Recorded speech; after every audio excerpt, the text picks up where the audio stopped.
বিষ্ণু বলছেন ওমর, মা লাকিয়াকা শাইতানু সালিকান ফাজ্জান ইল্লা সালাকা ফাজ্জান গায়রা ফাজ্জিক। ওমর, শয়তান ইবলিস যদি তোমার কোনো রাস্তা দিয়ে হাঁটতে দেখে, শয়তান ওই রাস্তা রেখে দিয়ে অন্য রাস্তা দিয়ে হাঁটে। সুবহানাল্লাহ। বাড়িতে যায় বললেন, কে বলতেছে? বিশ্বনবী। কার ব্যাপারে? ওমরে ফারুকের ব্যাপারে। শয়তান যদি দেখে যে ওমরে ফারুক এই রাস্তা দিয়ে হাঁটতেছে, শয়তান ওই রাস্তা রেখে দিয়ে অন্য রাস্তা দিয়ে হাঁটে। সুবহানাল্লাহ পড়ে। রাত্রিবেলা আমরা আমাদের বাচ্চা ছেলে মেয়েদেরকে যখন খাওয়াই, বাচ্চারা খেতে চায় না, এরকম হয় আপনাদের ফরিদপুর এলাকায়? এই এলাকায় হয় নাকি? খেতে চায় না বাচ্চারা, এই চকলেট দেখায়া, এই মিনা কার্টুন দেখায়া, এইটা সেইটা, এগুলো সেগুলো বলে, গল্প টল্প বলে ভুলায় খাওয়ানো লাগে, তাই না? তারপরও খায় না। আমারও ছোট মেয়ে আছে, খেতে চায় না, এইটা সেইটা এমনি সেমনি খাওয়ানো লাগে। তো শেষে না পেরে মা বাবা বলতে বাধ্য হয়, ওই যে ভূত আসতেছে, ভূত, তাড়াতাড়ি তাড়াতাড়ি খাও, তাহলে যে ভূত ধরবে তোমার। ওই যে বাঘ আসতেছে, বাঘ, তাড়াতাড়ি খাইলে তাহলে বাঘে কামড়াবে। বলি না আমরা? আপনারা কি বলেন? ভূত। আর কি বলেন? হ্যাঁ হ্যাঁ, এক এক জায়গায় এক একটা আমরা বলি, ভূত আসবে, বাঘ খাবে, ভাল্লুক খাবে, তাড়াতাড়ি খাও। মদিনাতে যখন ওমরে ফারুক আমিরুল মুমিনিন, মদিনার মায়েরাও বাচ্চাদেরকে খাওয়াতে পারতো না, ছোট্ট মেয়েদেরকে খাওয়াতে পারতো না, খাওয়া নিয়ে যন্ত্রণা করতো। বাচ্চারা যখন মদিনায় খেতে চাইতো না রাত্রি বেলায়, মদিনার মায়েরা বলতো, তাড়াতাড়ি খাও, হা হুয়া ইয়াতি উমর, হা হুয়া ইয়াতি উমর, তাড়াতাড়ি খা, নাইলে ওই যে ওমর আসতেছে, ওমর। সুপার হিরো সাইয়েদনা ওমর ফারুক রাদিয়াল্লাহু তাআলা। শুধু শয়তানই ভয় পেত না, মুনাফিকরাও ভয় পেত, জমের মতো ভয়। শুধু তাই না, আমাদের আম্মা জান বিষ্ণু সাল্লাল্লাহু আলাইহি ওয়াসাল্লামের স্ত্রীরাও ওমর ফারুককে ভয় পেতেন। সুবহানাল্লাহ কইবেন না? মাঝে মাঝে বিষ্ণু সাল্লাল্লাহু আলাইহি ওয়াসাল্লামের সাথে আম্মা জান আয়েশার ঝগড়া হতো, হতো না? আপনাদের ফ্যামিলিতে ঝগড়া হয়? হয় না? হয় না? কার কার দেখি? অনেক আল্লাহর ওলি আছে তো জায়গায়, ঝগড়া হয় না? কি কথা কয়, ঝগড়া হয় না? বিশ্বনবীর ফ্যামিলিতে ঝগড়া হয়, আপনার ফ্যামিলিতে হয় না? মিষ্টি ঝগড়া। আর ও বিয়েই করে নাই।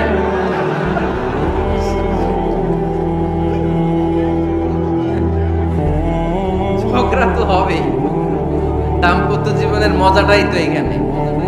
কখনো ঝগড়া, কখনো আনন্দ, একটু বৃষ্টি, একটু রোদ, একটু হাসি, একটু কান্না, ভালো লাগা, ভালোবাসা শেয়ার করে নেওয়া, মিলেমিশে একাকার হয়ে যাও, ঠিক কিনা? আল্লাহর হাবিব সাল্লাল্লাহু আলাইহি ওয়াসাল্লামের সাথে আম্মা জান আয়েশার ঝগড়া হতো। তো একদিন ঝগড়া হয়ে দুইজন রেগে আসছে। খবরদার দুইজন রেগে থাকবেন না, একজন রাখলে আরেকজন থেমে যাবে, কারণ এই ছোট্ট ঝগড়া থেকে এটা অনেক সময় বিচ্ছেদের দিকে গড়ায়। আমার প্রিয় ফরিদপুরবাসী, ভাবি রেগে গেলে আপনি রাইগেন না, ওই দিন আপনি একটু ঠান্ডা থাকেন। আবার আপনি রেগে গেলে, আমার মাইকের আওয়াজ যদি ভাবিরা শুনেন, আপনারা রেগে যায় না, একটু ঠান্ডা থাকেন। দুইজনে রেগে গেলে তো তৃতীয় বিশ্বযুদ্ধ শুরু হবে, তাই না?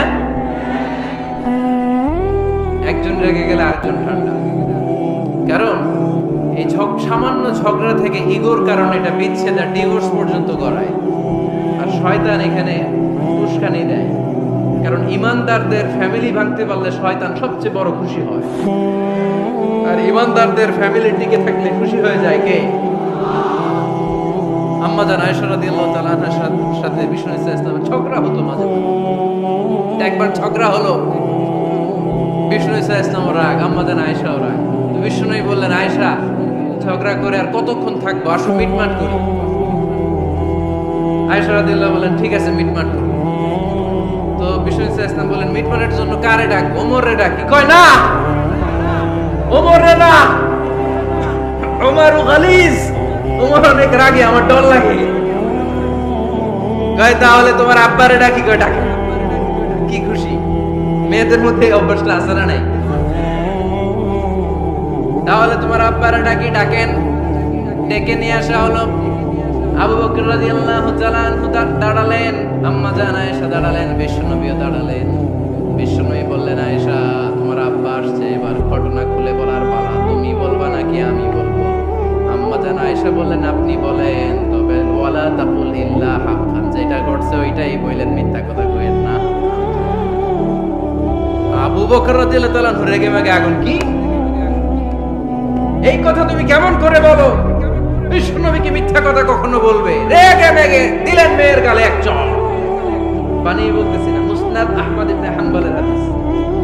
বাবার হাতের থাপ্পড়কে আম্মা জান আয়েশা উল্টে বললেন। সাইয়েদনা আবু বকর রাগে গড়গড় করছেন, আবার মারার জন্য তেড়ে গেলেন। এবার বাঁচার জন্য আম্মা জান আয়েশা বিশ্বনবীর পিছনে যে আশ্রয় নিলেন, বিশ্বনবী বাঁচানোর জন্য দুই হাত মেলে দাঁড়িয়ে গেলেন। পড়েন সুবহানাল্লাহ। বিশ্বনবী যখন দুই হাত মেলে দাঁড়িয়ে গেলেন, সাইয়েদনা আবু বকর রাদিয়াল্লাহু আনহু থেমে গেলেন।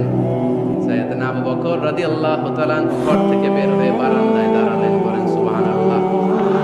এবার বিশ্বনবী আম্মা জান আয়েশার কাছে যেয়ে বলেন, ইয়া আয়েশা, কাইফা রাআইতিনি আনকাসতুকি মিনার রাজুল, দেখছো কেমনে বাঁচাইলাম? আমি না থাকলে ভর্তা বানাই ফেলতো আজকে। আমি বাঁচাইছি তোমারে, আমি আমার লগে ঝগড়া করো তুমি। লজ্জায় পড়ে আম্মা জান আয়েশা খিলখিল করে হেসে দিলেন, বিশ্বনবীও হেসে দিলেন। দুইজনের হাসির মধুর আওয়াজ শুনে সাইয়েদনা আবু বকর বাইরে থেকে, বাবা কিরে এতক্ষণ না ঝড় তুফান, এখন দেখি হাসি। সালাম দিয়ে অনুমতি নিয়ে ভিতরে ঢুকলেন। ঢুকে দেখেন আম্মা জান আয়েশাও হাসে, বিশ্বনবীও হাসে। এ হাসি দেখে আবু বকর রাদিয়াল্লাহু আনহু হেসে দিলেন, আরশের উপর থেকে খুশি হয়ে গেলেন কে? এবার সাইয়েদনা আবু বকর রাদিয়াল্লাহু তাআলা আনহু বললেন, ইয়া রাসূলুল্লাহ, আশরিকানি ফি সিলমিকুমা কামা আশরাকতুমানি ফি হারবিকুমা। ও নবী, যুদ্ধ লাগলে, দুইজন যুদ্ধ লাগলে মীমাংসার জন্য যেমনি আমারে ডাকেন, এরকম হাসি আর আনন্দের মুহূর্তেও আমারে একটু ডাকেন। আশরিকানি ফি সিলমিকুমা কামা আশরাকতুমানি ফি হারবিকুমা।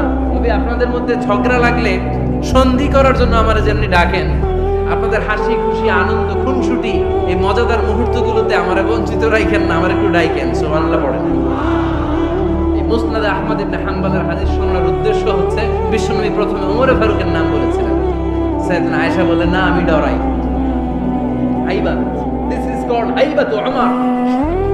একবার বিশ্বনবীর সব বিবিরা ধরলেন, ও নবী আমাদেরকে এটা দেন, ওইটা দেন, ঘরে এটা নাই, ওইটা নাই, ওইটা নাই। বিশ্বনবীকে, আমার কাছে কিছু নাই, যদি এমনি আমার বউ হয়ে থাকতে চাও থাকো, তাহলে যা, তা না হলে যা লাগবে কিনে দেব, সাথে সাথে তালাকও দিয়ে দিব।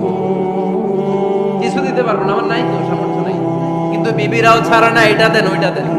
বিশ্বনবী রহমতের নবী, বিবিদেরকে বুঝাতেও পারেন। বিবিরা আবদার করতেছে, নবী এটা লাগবে ওইটা লাগবে।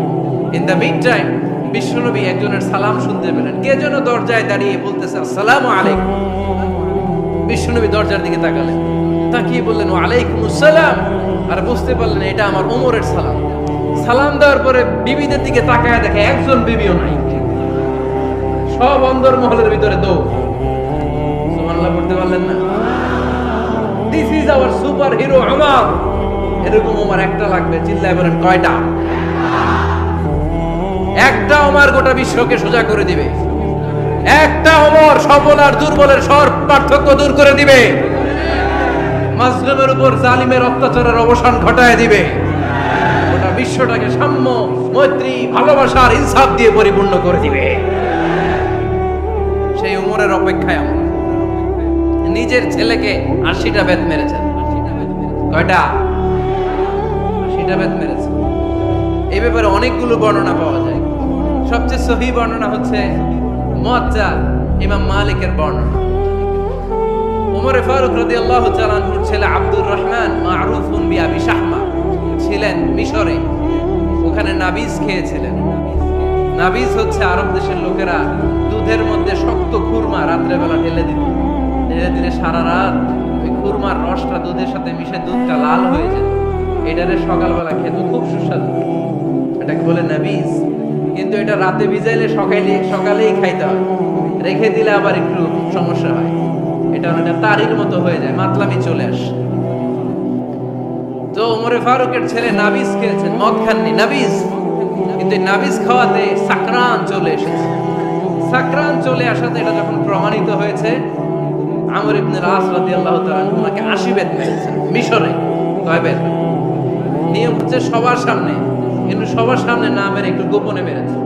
এই তথ্য যখন ওমরে ফারুকের কাছে এসেছে, উনি বললেন না, মারতে হবে সবার সামনে, আলাদা মাল্লা কেন? ও মদিনায় ফিরে আসলে আমি আবার 80টা মারব। মদিনায় ফিরে আসার পরে সাইয়েদনা ওমরে ফারুক ওই আগের 80টারে আর ধরেন নাই, নিজ হাতে আবার 80টা বেত মেরেছে। এই বেত মারার 1 মাস পরে এই আবু শাহমা ইন্তেকাল করেছে। অনেক ঐতিহাসিক বলে এই বেতের আঘাতে মরেছে, কেউ কেউ বলেছে নিজের রোগের কারণে মরেছে। কিন্তু দিস ইজ দ্য ইনসাফ সিস্টেম অফ উমর। নিজের ছেলে বলে ছেড়ে দেয় নাই। এখন নিজের ছেলে হইলে 7 গুণ মাফ, নেতার ছেলে হইলে 10 গুণ মাফ, এলাকার মোড়লের ছেলে হইলে 10 গুণ মাফ। ও পার্সিয়ালিটি ইন ইসলাম, ইসলামে পার্সিয়ালিটি নাই। আপনি নেতার ছেলে হন, আপনি বিজনেস ম্যাগনেটের ছেলে হন, আপনি যেই হন না কেন, ইসলামের দৃষ্টিতে সবাই সমান। চিল্লায় বলেন ঠিক কি না? মখজুমিয়া গোত্রের এক নারী চুরিতে ধরা পড়ল। সাহাবারা বললেন, নবী, মদিনার সবচেয়ে ভেরি প্রেস্টিজিয়াস এন্ড ডিগনিফাইড ফ্যামিলির মেয়ে, আপনি হাত কাটেন না, কারণ ইসলামের নিয়ম চুরি করলে কি কেটে দাও? বিষ্ণু বললেন, বলো কি? হাত না কাটার জন্য তোমরা আমাকে রেকমেন্ড করছো? এটা আল্লাহর আইন, পৃথিবীর কেউ রেকমেন্ড করলো শোনার ক্ষমতা আমার নাই, কারণ আইনটা দিয়েছে কে? লাউ কানাত ফাতিমাতু বিনতি মুহাম্মাদিন সারাকাত লাকাতা মুহাম্মাদুন ইয়াদাহা। আরে বনু মাকসুমিয়া মেয়ে তো দূরের কথা, আমার কলিজার টুকরা ফাতেমাও যদি আজ চুরিতে ধরা পড়তো, তার হাত কেটে দিতে আমি 1 মিনিটও দেরি করতাম না। দিস ইজ ইসলাম। এই হচ্ছে ওমরে ফারুকের মানাকিব। এরকম ওমরে ফারুক কয়টা লাগবে? আওয়াজ করে বলতে হবে, কয়টা লাগবে? একটা লাগবে। এই সাইয়েদনা ওমরে ফারুক মদিনার প্রথম চিফ জাস্টিস ছিলেন। সর্বপ্রথম উনার পরামর্শে সাইয়েদনা আবু বকর রাদিয়াল্লাহু তাআলা আনহু কোরআনকে সংকলন করেছেন। আমরা এই যে কোরআন পড়ি 30 পারা, এমদাদিয়া লাইব্রেরি 114টা সূরা, কত সুন্দর সন্নিবেশ করা হয়েছে, এখানে সাজানো হয়েছে। আল্লাহর হাবিব সাল্লাল্লাহু আলাইহি ওয়াসাল্লামের সময় কি এরকম কোরআন ছিল নাকি? ছিল? খেজুর পাতার মধ্যে, গাছের বাকলের মধ্যে, ওটের বড় হাড্ডির মধ্যে আর পাথরের মধ্যে খোদাই করা কোরআন ছিল। সাইয়েদনা আবু বকরের সময় রাদিয়াল্লাহু তাআলা আনহুর সময় যুদ্ধ হলো, 70 জন হাফেজ সাহাবী ইন্তেকাল করলেন। সাইয়েদনা আবু বকর রাদিয়াল্লাহু তাআলা আনহুকে ডেকে ওমরে ফারুক বললেন, ও আবু বকর, এইভাবে হাফেজে কোরআন সাহাবীরা যদি দুনিয়া থেকে বিদায় হয়ে যায়, আল্লাহর কোরআনও তো বিদায় হয়ে যাবে। আমার পরামর্শ হলো আপনি সব বয়োজ্যেষ্ঠ সাহাবীদেরকে একসাথে করে কোরআনের সব কাগজগুলোকে একসাথে করে একটা নির্ধারিত কপির মধ্যে কোরআনকে সংকলন করে ফেলে। সাইয়েদনা আবু বকর বললেন, যেটা আমার নবী করে না, এটা আমি কেমনে করি? কিন্তু ওমরে ফারুক নাছোড়বান্দা বলে না, এটা করলে কোনো খারাপ হবে না, ভালোই হবে। মুসলিম উম্মার জন্য এক জায়গায় কোরআন সন্নিবেশিত থাকবে, আপনি করেন। সাইয়েদনা আবু বকর রাজি হয় না, ওমরে ফারুকও ছাড়ে না। ওমরে ফারুক বলতে বলতে এমন ভাবে সাইয়েদনা আবু বকর রাদিয়াল্লাহু তাআলা আনহুকে ধরলেন, সব শেষে সাইয়েদনা আবু বকর ওমরে ফারুকের কথায় কোরআন সংকলনে রাজি হয়ে গেলেন। পড়েন সুবহানাল্লাহ। উনি বললেন, ওমর যখন আমাকে বারবার বুঝাতে লাগলো, আল্লাহ তাআলা আমার হৃদয়টা ওমরের কথা শোনার জন্য খুলে দিলেন। আল্লাহ তাআলা কেমন যেন আমাকে ইলহাম করলেন, আবু বকর করো, এই কাজের মধ্য দিয়ে আমি আমার কোরআনকে গোটা বিশ্বে জীবিত রেখে দেব। This is Umar. এই যে আমরা হিজরি সনের যে আমরা গণনা করি, এই হিজরি সনের প্রবর্তক হচ্ছে সাইয়েদনা ওমরে ফারুক। সুবহানাল্লাহ নাই? আপনাদের মনোযোগ আছে না গেছে? কই ঘুমায় গেলেন মনে হয়? তাকবীর দেন তো একজন আওয়াজ করে।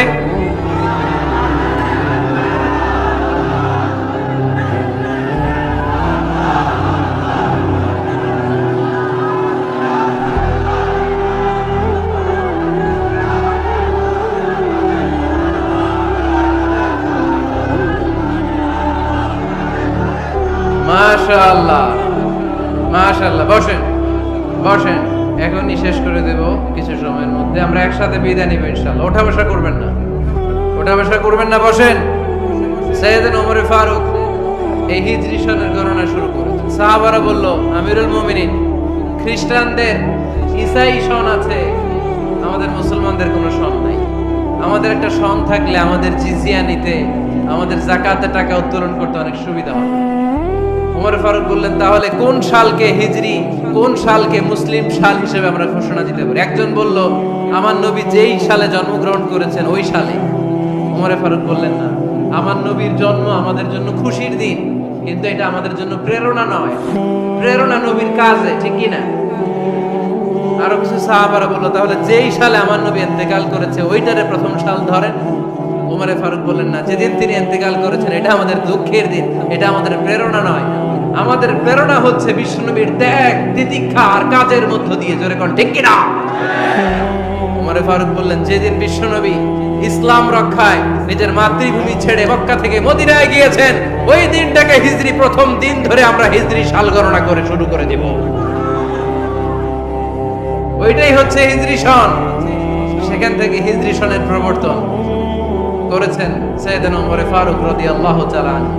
এই যে স্টেট গভর্নমেন্ট, এই যে প্রিজন, জেলখানা, ক্যান্টনমেন্ট, সচিবালয়, গণভবন, বঙ্গভবন, মুক্তিযোদ্ধাদের ভাতা, রাষ্ট্রীয় ভাতা, এই সব নিয়ম কানুন সাইয়েদনা ওমর ফারুক তার রাষ্ট্রীয় আমলে তিনি নিজে করেছেন। চিল্লায় পড়েন আল্লাহু আকবার। মুসলমানদের আলাদা কারেন্সি, নিজস্ব মুদ্রা ব্যবস্থা নিজে চালু করেছেন। সৈনিকদের মধ্যে যারা বিবাহিত, প্রতি 6 মাস অন্তর অন্তর 1 মাসের ছুটি কাটাতে তারা ফিরে আসবে। সাইয়েদনা ওমর ফারুক চালু করেছেন। চিল্লায় আওয়াজ করে পড়েন আল্লাহু আকবার। এই যে আমরা 20 রাকাত সালাতুত তারাবি পড়ি রমাদানে, করেন না আপনারা? এটা সাইয়েদনা ওমর ফারুক চালু করেছেন। সুবহানাল্লাহ পড়তে পারলেন না? কোরআনে মোট 22টা আয়াত আছে যেখানে সাহাবারা ইনডিসিশনে ভুগছিলেন। বিশ্বনবীর মত একটা, ওমর ফারুকের মত আর একটা। এই 22 জায়গায় আল্লাহ তাআলা বিশ্বনবীর মতের পক্ষে আয়াত নাজিল না করে ওমর ফারুকের মতের পক্ষে কোরআনের আয়াত নাজিল করেছেন। আওয়াজ করে পড়েন আল্লাহু আকবার। এদিকে উঠলেন কেন আপনারা? যারা উঠছেন আমার দিকে তাকান।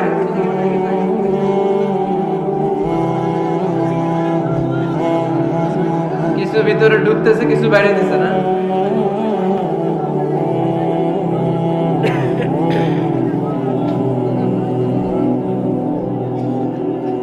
সাইয়েদনা ওমর ফারুক, আমরা সাহাবীদের জীবন চরিত পড়তে চাই না, কত যে অনুপ্রেরণামূলক দৃষ্টান্ত সাইয়েদনা ওমর ফারুক আমাদের জন্য রেখে গিয়েছে। ওমর ফারুক যখন খলিফা, দিনের বেলায় যদি রাষ্ট্রে কোনো নিয়ম জারি করতেন, দিনের বেলায় জনগণকে কোনো বিষয়ে যদি নিষেধ করতেন, রাত্রে বেলায় খাওয়ার সময় ফ্যামিলি মেম্বারদের সবাইকে বলতেন, এই দিনের বেলা আমি জনগণকে এই কাজ করতে নিষেধ করেছি, তোমরা আমার ফ্যামিলি মেম্বার, খবরদার তোমরা এই কাজ করো না। জনগণ করলে যতটুকু শাস্তি, তোরা করলে পাবি ডবল শাস্তি। আমাদের নেতারা ওই বাড়ির বিচার করে, ওই বাড়ির মাইয়ার বিচার, ওই বাড়ির পোলার বিচার। নিজের পোলা গাঞ্জা টানে, আছে না নাই? নিজের মেয়ে অপরাধ করে, আছে না নাই? কি নেতা ছিলেন ওমর ফারুক! আগে নিজের ঘর সামলিয়েছেন, আগে নিজেকে সামলিয়েছেন, নিজের ঘর ঠিক করেছেন। বলেছেন জনগণ করলে যত ব্যান, তোরা করলে double ban. This is call leader, ঠিক কি না? এক বাবা এসে বললেন, ওমর ফারুক আমার ছেলে কথা শোনেন, বেয়াদব। ওমর ফারুক ছেলেরে ডাকলেন, বাবা তুমি তোমার আব্বাজানের কথা শোনো না, এটা তো কবিরা গুনাহ। ছেলে বলে, ওমর ফারুক সব দায় দায়িত্ব আল্লাহ ছেলে মেয়েদেরকে দিয়েছে, বাবা মাকে কোনো দায়িত্ব দেয়নি। ওমর ফারুক বললেন, অবশ্যই দায়িত্ব দিয়েছে। তাহলে বলেন আমার বাবার দায়িত্ব কি? উনি বললেন, প্রাইমারিলি প্রথমত 3 দায়িত্ব। আইয়ানতাকিয়া উম্মাহ, পৃথিবীর প্রতিটি বাবার উচিত ছেলেদের মেয়েদের জন্য ভালো মায়ের ব্যবস্থা করা। 2 নম্বরে আইয়ুহসিনা ইসমা, সুন্দর তার একটা নাম রেখে দেয়া। 3 নাম্বার ইউআল্লিমাহুল কিতাব, তার আল্লাহর কিতাব শিক্ষা দেওয়া। এবার ছেলেকে আমার আব্বা 3টার একটাও করে নাই। এবার ওমর ফারুক রেগে গেলেন, বাবার কাঁধে ধরলেন, বললেন তুই ছেলের জন্য বিচার নিয়ে আসলি, তোর তিনটা দায়িত্বের একটাও তুই পালন করিস নাই। ছেলে বলে আমিরুল মুমিনিন, আমার মা নর্তকী, আমার মা মাজুসি, আমার মায়ের মধ্যে কোনো আদব কাদব নাই, সুন্দরী দেখে আমার মারে বাবা বিয়ে করছে, আমার মায়ের কাছ থেকে জীবনে কিছু শিখি নাই। 2 নাম্বার সাম্মানি খানফাসা, আমার বাবা আমার নাম রেখেছে চামচিকা। কি নাম রাখছে? এটার নাম হইলো একটা, এরকম উল্টা পাল্টা নাম আছে না? নাই না, এগুলো রাখবেন না। আব্দুল্লাহ রাখবেন, আব্দুর রহমান রাখবেন, আর একটা কি বলছি আজকে, হুযায়ফা রেখে দিয়েন, পারবেন? ওয়ালাম ইউআল্লিমনি হারফাম মিন কিতাবিল্লাহ, আমিরুল মুমিনিন। শুধু তাই না, আল্লাহর কোরআনের একটা অক্ষর আমার বাবা কোনোদিন আমারে শিক্ষা দেয় না। ওমর ফারুক রেগে গেলেন, এবার বাবার কান্দে ধইরা মারতে শুরু করলেন। তুই পোলার নামে বিচার নিয়ে এসেছিস, তোরে বাইর দিমু আগে।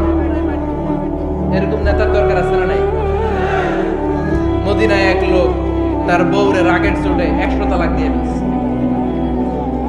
কয় তালাক দেয়ার নিয়ম কয়টা?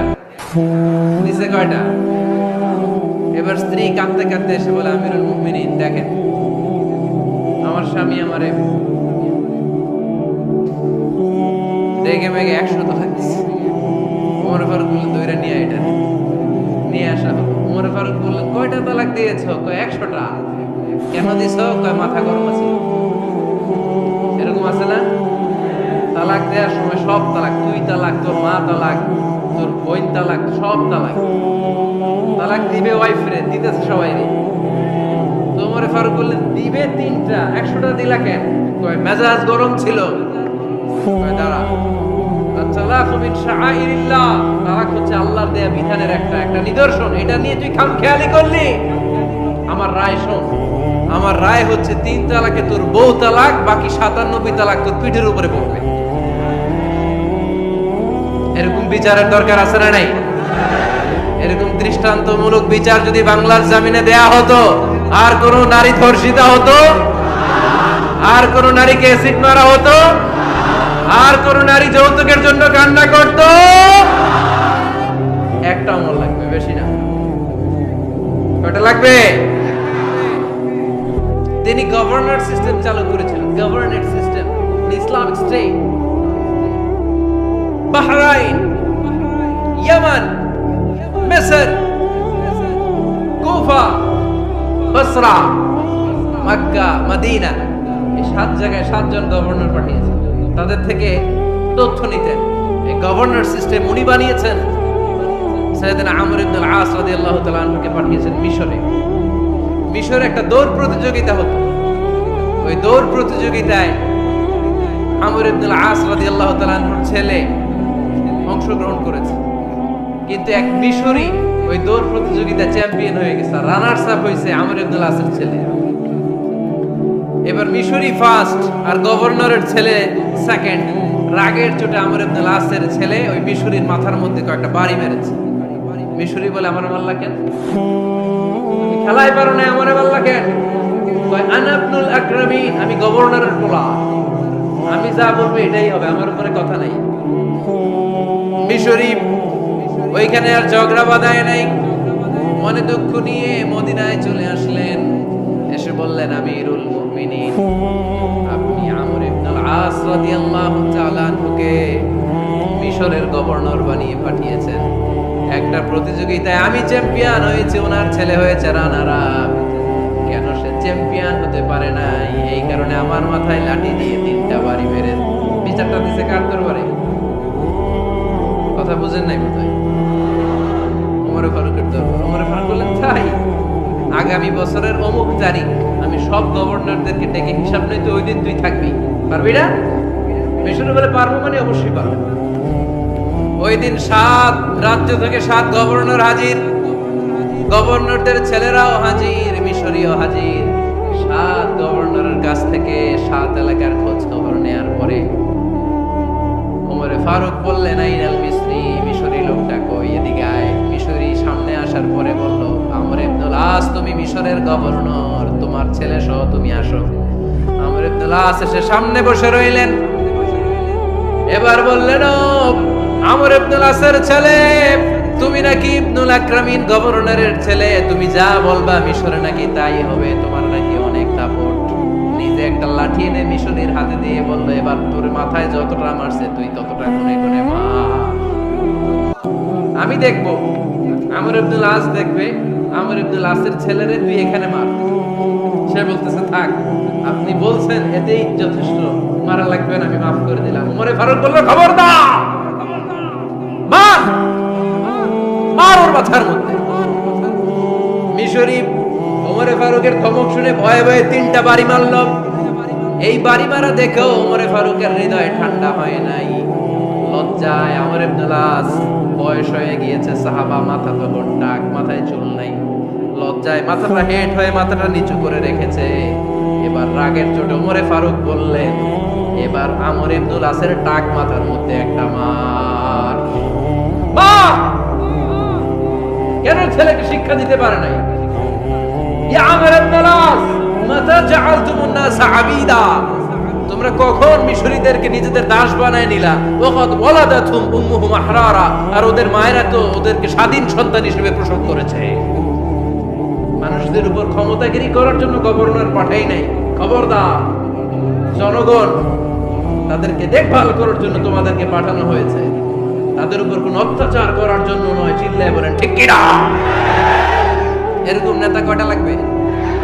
কয়টা? ওই নেতার নাম কি? ওমর। হ্যাঁ, হুয়া ইয়াতি ওমর।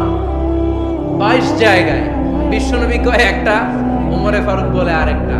আল্লাহ বলে, বিশ্বনবী আপনার পক্ষে আমি আয়াত নাজিল করতে পারলাম না, আমি ওমরের পক্ষে নাজিল করে দিলাম।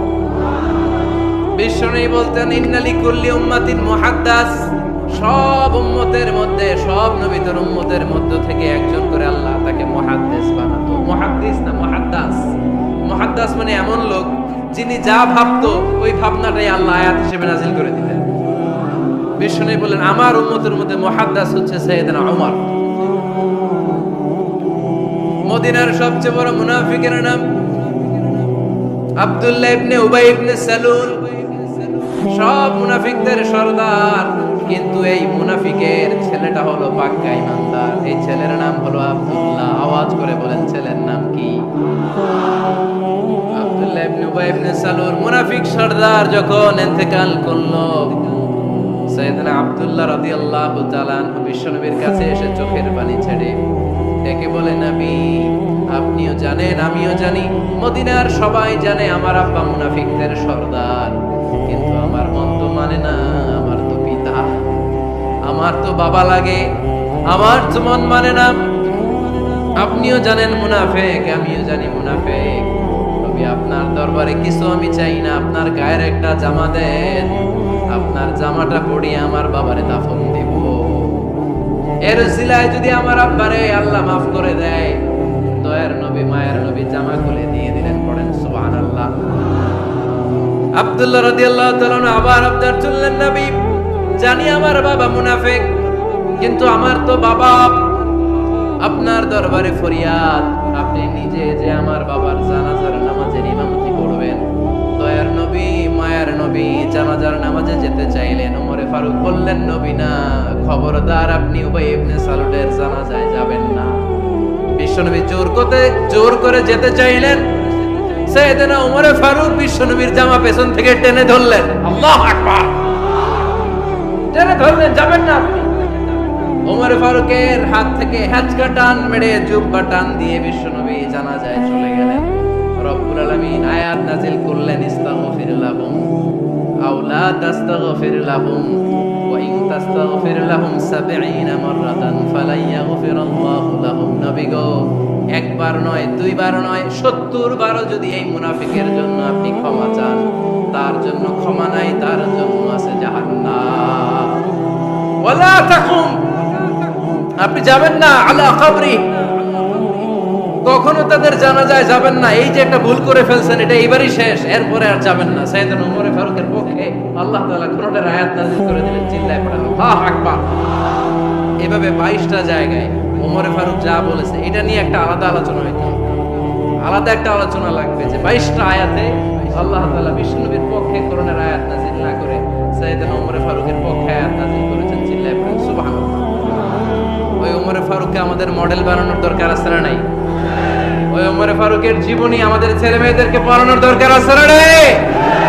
আমাদের ভবিষ্যৎ প্রজন্ম এগুলো জানে না। ওরা সালমান খান দেখে বড় হয়, ওরা শাহরুখ খান দেখে বড় হয়, ওরা ঋত্বিক রোশনকে দেখে বড় হয়। ওরা মনে করে যে এরাই বড় সুপার হিরো। আমাদের যে কত বড় সুপার হিরো আছে এরা জানেই না। নতুন প্রজন্মের কর্ণকোহরে সাইয়েদনা ওমর ফারুকের ইতিহাস পৌঁছে দেওয়ার দরকার আছে না নাই? ওমর ফারুকের ইন্তেকালের ঘটনাটা বলেই আমরা মুনাজাতের দিকে যাব। শুনবেন? শুনতে চান? উনি স্বপ্নে দেখলেন একটা লাল মোরগ ওনাকে 3টা ঠোকর মেরেছে। কয়টা? উনি জুমার নামাজে, জিলহজ মাসের শেষ সপ্তাহে জুমার নামাজে বললেন যে একটা লাল মোরগ 3টা ঠোকর মেরেছে। মুগীরা ইবনে শুবা রাদিয়াল্লাহু তাআলা আনহুর দাস আবু লুলু আল মাজুসি, এই লোকটা খঞ্জর বানাতে পারত। মুগীরা রাদিয়াল্লাহু তাআলা আনহুর দাস। মুগীরা প্রতিদিন 4 দিরহাম করে চার্জ করত, যেহেতু দাস। সে এসে বিচার দিল, আমিরুল মুমিনিন, মুগীরা আমার থেকে বেশি টাকা চায়, জুলুম করে। ওমর ফারুক বললেন, তাই? তুমি কি কাজ জানো? বলে, আমি খঞ্জর বানাতে জানি। বাড়ি কই? পারস্য। আরে তুমি খঞ্জর বানাতে জানলে তো 4 দিরহাম অনেক কম। সে তো আরো বেশি টাকা নেওয়া দরকার ছিল তোমার থেকে। আবু লুলুর এই কথা পছন্দ হয় নাই। সে কয়, ওমর তুমি সবারে দয়া দেখাও, আর আমার ক্ষেত্রে কঠিন নিয়ম বানাইলা, দাঁড়াও এই নিয়ম তোমার আমি দেখাবো। এই রাগে সে বাড়িতে যে একটা খঞ্জর বানালো। কি বানালো? খঞ্জর চেনেন? ছোট্ট ছুরি। কিছুদিন আগে ওমানের সুলতান কাবুস ইন্তেকাল করেছে, জানেন আপনারা?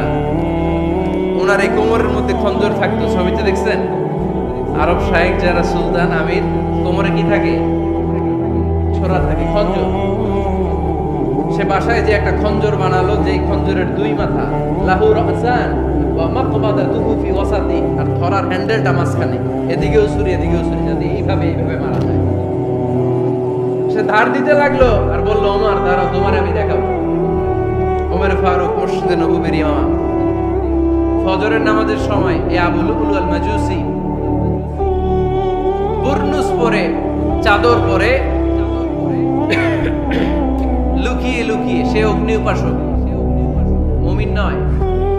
ওমর ফারুককে অ্যাটাক করার জন্য গেলেন মসজিদে নববীতে। ওয়াকানু ইউসাল্লুনা বিগালাস, তখন ওনারা অন্ধকারে নামাজ পড়ত। নামাজের সময় যখন হলো, লুকিয়ে লুকিয়ে প্রথম কাজের ওমর ফারুকের পিছনে মুয়াজ্জিনের পাশেই দাঁড়ানো, হাতে খঞ্জর। ইকামত হলো, ওমর ফারুক সালাত শুরু করলেন, ফজরের সালাত। আল্লাহু আকবার। নামাজ শুরু করলেন, সূরা ফাতিহা বললেন। আর একটা সূরা যখন পড়তে যাবেন, in the mean time Abu Lulu এই খঞ্জর নিয়ে ওমর ফারুকের বুকের মধ্যে 3টা স্টেবিং করলেন। একটা মারলেন নাভির নিচে, মারার সাথে সাথে পাকস্থলী কেটে গেল। আরেকটা মারলেন পাজরে, পাজর ছিঁড়ে গেল। 3টা মারার পরে ওমর ফারুক বললেন, কাতালানি আল কাল, এক কুকুর আমাকে মেরে ফেলেছে। পেছন থেকে এক সাহাবীকে টান মেরে সামনের দিকে নিয়ে গেল, তুমি নামাজের ইমামতি করো। আর ওমর ফারুককে পাখিরা ধরাধরি করে পেছনে নিতে আরম্ভ। আর এই আত্মাই আক্রমণ যে করেছে, সে কাতারের মাঝখান দিয়ে যেতে আরম্ভ করলো, আর 2 দিকে ছুরি মারতে আরম্ভ। 13 জন সাহাবীর গায়ে ছুরি মেরেছে, 7 জন সাহাবা স্পট ডেথ, জায়গায় মৃত্যু। এই ভয়ঙ্কর অবস্থা দেখে এক সাহাবী বুরনুস, এক ধরনের জুব্বা আছে মাথাওয়ালা, অনেকে জ্যাকেট পরছেন না এরকম মাথাওয়ালা, লম্বা জুব্বা আছে, আর ওপরে শীতে পড়ে মাথাওয়ালা। এই মাথাওয়ালা জুব্বা বের করে এক সাহাবী জালের মতো তার দিকে উড়ায় মারে। ওই বুরনুসের মধ্যে পেঁচিয়ে আবু লুলু মাটিতে পড়ে গেল আর সুইসাইড করে ফেলল, নিজের বুকে নিজে মেরে আত্মহত্যা। যেই সাহাবীকে ইমামতির জন্য দাঁড় করালেন, উনি ছোট্ট সূরা দিয়ে, প্রথম রাকাতে সূরা আল কাউসার, দ্বিতীয় রাকাতে সূরাতুল ইখলাস দিয়ে নামাজ শেষ। ওমর ফারুক বেহুশ। ওমর ফারুক কি? হ্যাঁ, সবাই কান্নাকাটি করতেছে, সবাই দেখতে গেলেন, এখন হুঁশ ফিরে না। মুখের মধ্যে, মুখ খুলে রাষ্ট্রের চিকিৎসক মুখের মধ্যে দুধ দিলেন, ওই নাভি দিয়ে দুধ বের হয়ে যায়, পাকস্থলী কেটে ওখান দিয়ে দুধ বের হয়ে যাচ্ছে। তারা বলল ওনারে বাঁচানো সম্ভব না। দেখেন হুঁশ ফিরে কিনা, হুঁশ ফিরলে ওনার পরে কে আমির হবে উনি যেন প্যানেল ঠিক করে দিয়ে যায়। সবাই তাকিয়েছে ওমর ফারুকের চোখের দিকে। আল্লাহর মেহেরবানিতে ঘন্টা খানিক পরে উনি চোখ খুললেন। চোখ খোলার পরেই বলেন নাই ও মা আমি মরে যাই। চোখ খোলার পরে উনি বলেন নাই কে মারলো আমারে। চোখ খোলার পরে উনি বলেন নাই আমার পরে নেতা কে হবে। চোখ খোলার পরে সর্বপ্রথম কথাটি ছিল আসল্লান নাস, আমার নেতৃত্বে যে ফজরের নামাজটা শুরু হয়েছিল এটাকে ঠিক মতো তোরা পড়েছিলি? আমার নেতৃত্বে যে ফজরের জামাত শুরু হয়েছিল সেটা ঠিকঠাক মতো সমাপ্ত হয়েছিল কিনা আগে বল। আসল্লান নাস নামাজটা হয়েছে কিনা বল। সুবহানাল্লাহ কইতে পারলেন না? This is Umar hour super hero. নেতা অনেকগুলো লাগে না, এরকম নেতা একটাই যথেষ্ট যে গোটা বিশ্বকে কাঁপায় দিতে পারে। চিল্লায় বলো ঠিক কিনা? আমরা চাই আমাদের ছেলেগুলো উমরে ফারুকের মতো বড় হোক। আমরা চাই আমাদের ছেলে মেয়েগুলো খাব্বাব, খুবাইব, সাইয়েদনা আলী, উসমান, আবু বকর রাদিয়াল্লাহু তাআলা আনহুর অনুসরণে বড় হোক। ঠিক কিনা? আমরা একটা ওমর চাই যিনি আমাদেরকে সালাতের শিক্ষা দিয়ে গিয়েছেন, ইন্তেকালের আগে বলেছেন সাল্লাল্লাহু নাস। এজন্য আমরা যেন নামাজ কখনো নষ্ট না করি। আল্লাহর জমিনে দ্বীন বাস্তবায়ন আসাদ্দুহুম ফি আমরিল্লাহি উমর। ওমর রাদিয়াল্লাহু তাআলার মতো এত কঠোর কেউ ছিলেন না।